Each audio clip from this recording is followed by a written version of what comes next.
পাঁচটা জিনিস আল্লাহ তাআলা দুনিয়ার কাউকে জানান নাই।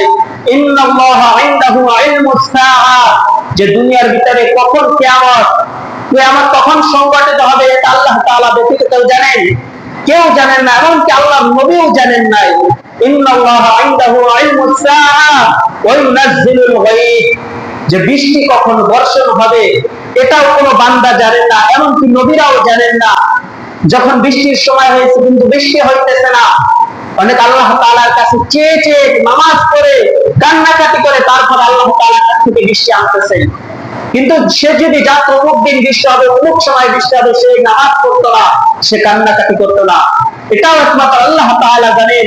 ওয়ানাজ্জিলুল গায়ব ওয়া ইয়ালামু মা ফিল আরহাম, মায়ের রেহেমের ভিতরে, মায়ের পেটের ভিতরে কোন বাচ্চা আছে, ছেলে আছে না মেয়ে আছে, প্রতিবন্ধী আছে না প্রতিবন্ধী ছাড়া আছে, ভালো বাচ্চা আছে না খারাপ বাচ্চা আছে, কেউ আজ পর্যন্ত জানে না। হয়তো এখন বিজ্ঞানিক থিওরি হিসাবে ডাক্তাররা বলতে পারে 1-2 মাস আগে হয়তো বলতে পারে যে আপনার পেটে হয়তো ছেলে সন্তান আছে, কিন্তু সেটাও দেখা যায় অনেক সময় দুনিয়ার বুকে এসে মেয়ে হয়ে যায়। কারণ এটাও আল্লাহ তাআলার কাছেই আছেন, আল্লাহ তাআলা এই জ্ঞানটা রেখে দিয়েছেন।